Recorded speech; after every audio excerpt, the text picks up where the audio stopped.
And welcome back to the show. The Journey for Justice Alliance is a national network of Black and Brown-led grassroots community-based organizations that are committed to utilizing grassroots organizing to win community-driven school improvement in order to achieve equity in public education.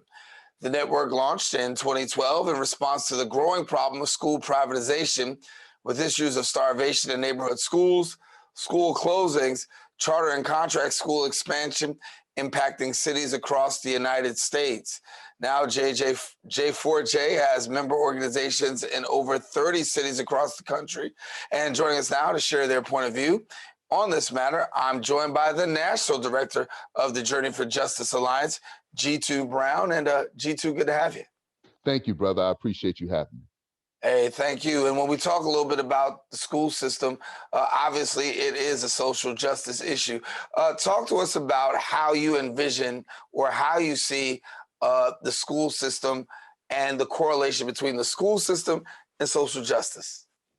Yes, sir. We know that. So again, brother, thank you for having me on the show. And I will I'll try to make it strong but not long. Okay. So okay. So, we know that the first public schools that served Black people in the United States were the African free schools that were organized in New York and Philadelphia towards the end of the 18th century. And it was an alliance between abolitionists and the African Methodist Episcopal Church. So in other words, in its origin, it was a fight for social justice. Unfortunately, despite heroic efforts, by our elders and our ancestors, woefully inequitable. And instead of confronting that inequity, what we've seen school districts do now is to broker the responsibility of educating our children to private operators. Now, we're not saying that we want the status quo. What we're saying is we demand equity in public education. So a part of that means things like community schools, community voice in what schools look like. The reason why Journey for Justice Alliance was able to unite so easily was that mothers and fathers, not activists, mothers and fathers in Detroit, Philadelphia, Chicago, Baltimore, New York, Oakland, Little Rock, Arkansas, Jackson, Mississippi, Birmingham, Alabama, we had a common denominator in our pain. And that common denominator is that people run institutions in our community based on their opinions of us. We don't have control over those institutions. So the inequity of having Black schools with no librarian, or 35 to 40 children in the classroom and the teacher has no teacher aide, or young people not having access to culturally relevant and responsible curriculum, all of those things contribute to our school struggles. And instead of demanding a collective demand that that's what we must have in return for our political support, what we've seen happen now is that privatizers, people who profit off the education of Black children, now are getting increasing power in our public education systems. And these charter systems actually divert resources from traditional public schools. Now, I'm not an anti-charter school ideologue. I believe that charter schools and the original mission of charters are great. So if you have a stable stable K through 12 system of education in your neighborhood, and someone wants to do a school that's African-centered, hey, let's do it. But there is a charter industry that is profit-driven, and these are not-for-profit and for-profit organizations who advocate for the closing of schools, because they benefit from the closing of schools. When those schools close, they get the buildings. Right. Well, let me ask you this: you want to see a dismantling of the public school process as it is? No, I want to see what we want to see is equity in public education. So the public school process as it is, the change we want to see there is that if you're going to take our tax dollars, then we're going to have voice in what our schools look like. So one of the major fights I was a part of in Chicago was the hunger strike to save Walter Dyett High School. And in 2015, they had shut down. We had actually waged, after a 4-year campaign, we waged a hunger strike for a community plan for this public high school that will be connected to 6 feeder schools. In other words, a pre-K through 12 system of education in our neighborhood. But these are not, but we said, no, these need to be public schools. Because if the school board can tax us, if you can tax us in order to fund public schools, then we must have a say. But what school systems have done, brother, historically, is created structures to ignore the voices of Black and brown parents and communities and young people. So no, we're not talking about a dismantling of the public school system. What we are saying is that we have to increase our demand for what we want to see in the public school system. We can't act as if we are folks who will be treated right because we're valued. Everything we have in this country, everything, everything. The reason we can walk into a Walgreens and nobody stop us and say, N words, you can't get in, is because of grassroots organizing. Every right we have comes from grassroots organizing. We've forgotten that. And so what we've done is we've to some degree relaxed. And these systems have shown that they're actually the wolf. And we don't have the infrastructure to fight back. That's what Journey for Justice Alliance is all about. Building the infrastructure for us to fight, to use community organizing as the primary tool to win equity in our school systems.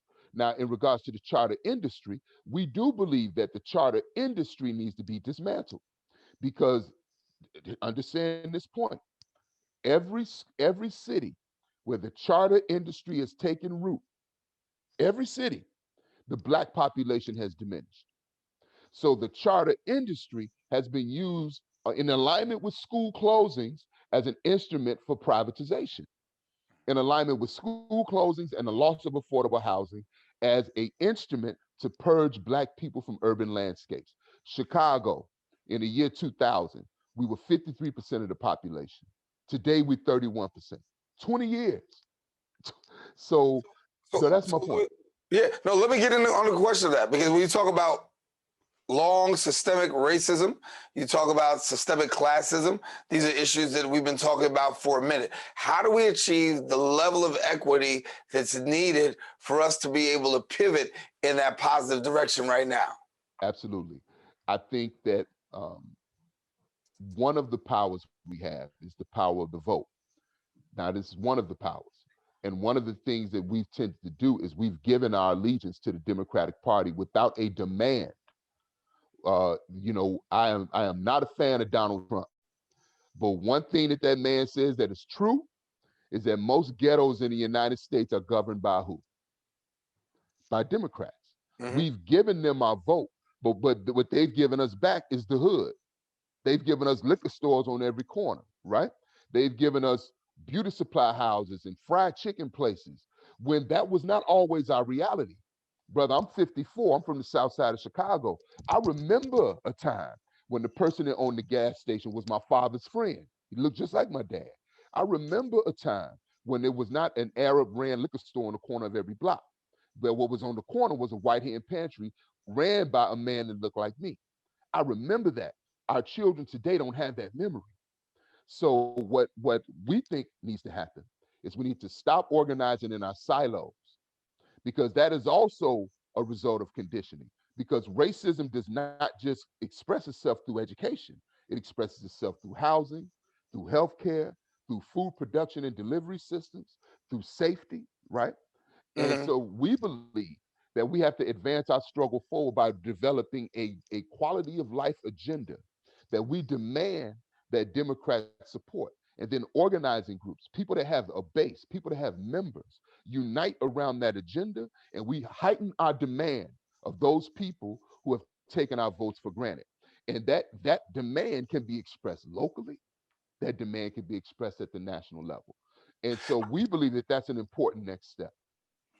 We increase the mobilization, particularly when it comes to parents, right? And then also organizations. I've often had to speak on the topic of whether or not parents are apathetic or whether or not they have laryngitis because they've been speaking so long that they're tired of speaking. That's an excellent question, and actually, I think Our people are not apathetic. Our people are oppressed, right? And there's a history of violence connected to Black organizing, not activism. When Black people have demonstrated the ability to transform minds and mobilize our people, the response has pretty much always been violent, right? So we believe, and so that's why in most Black communities around the country, brother, you don't have Black-led organizing groups. Black people who were terrorized out of abandoning community organizing and doing social services. So when you go to most cities, we have great organizations that whether they do tutoring, whether they're food banks, whatever they do social services because social services are not designed to transform conditions. Social services are designed to help people cope with conditions. And that happened because when you had organizations like the Republic of New Africa, organizations like the Black Panther Party for Self-Defense, who were actually organizing groups, who actually built a base and built power, the response was military. The response, and so remember when they murdered Fred Hampton, they left Fred Hampton's house open and said, "This is what you get." And remember, this was a baby. I mean, he was a man, he was a lion. But in regards to his chronological age, he was a baby. And if they would do that to him, so that terrorized us out of organizing. And so to answer your question, the way that we get the mobilizing back is we have to implant in our communities that is not about a charismatic leader. Ella Baker taught that lesson many, many years ago. It's Right. not about a charismatic leader. It is about creating the infrastructures in our neighborhoods where we all become leaders, where we all recognize that we have something to contribute. So if something happens to one person, we have a system in our neighborhoods. And this has to be very grassroots. We have a system in our neighborhood where people learn how do you get a stop sign put up? How do you get a speed on your block? If you want if you want your children to learn economics and entrepreneurship in your school, how do you make that happen? Those are lessons in gaining power. And so we have to so the Journey for Justice Alliance are made up of organizations who do just that. And so we believe that that has to become something that we do, and we increase the mobilization by uniting not around a singular issue. We're not fighting just for education justice. We're fighting the wolf. And the wolf does not hunt individually. The wolf hunts as a pack. It might be 20 wolves, but it's really one wolf. So that wolf can hunt down a bison, right? That a wolf can chase a bison that he can't handle by himself. But when it's 20 of those wolves and that bison goes to fight that one wolf, so imagine that one wolf is healthcare. That bison goes to fight that one wolf, then the wolf bites him on the other side. The bison turns around, tries to fight that wolf. The wolf that bit him over there is the oppression in education. It get bit somewhere else. Before they know it, the bison is tired, and the wolf pack devours the wolf. We have to approach organizing as if we are fighting the wolf pack, not an individual wolf. And so there are people doing amazing work in climate. There are people doing amazing work in education, healthcare, housing, food insecurity. We are saying unite around a platform that says that we want a quality of life agenda. And we are demanding massive investment. Think about those areas, brother. I was in Buffalo, New York, and I was talking to a group of organizers. Maybe 65% of the room was white. And this woman stepped up and she said, "Why do you always talk about race?" I said, "Well, let's conduct an experiment." I said, "I'm talking to my white brothers and sisters right quick." I said, "Raise your hand if you had a decent elementary school when you grew up." Most of them raised their hand. I said, "Raise your hand if you had a hospital in your community." They raised their hand. I said, "Raise your hand if you had a grocery store. The liquor store was not your grocery store." Most of them raised your hand. I said, "Raise your hand if you didn't really have to deal with police brutality when you was a child." Most of them raised their hand. And I asked them a very simple question. I said, "How many sit-ins did you have to do for y'all to win it? How many protests did you have to do for you to have that reality?"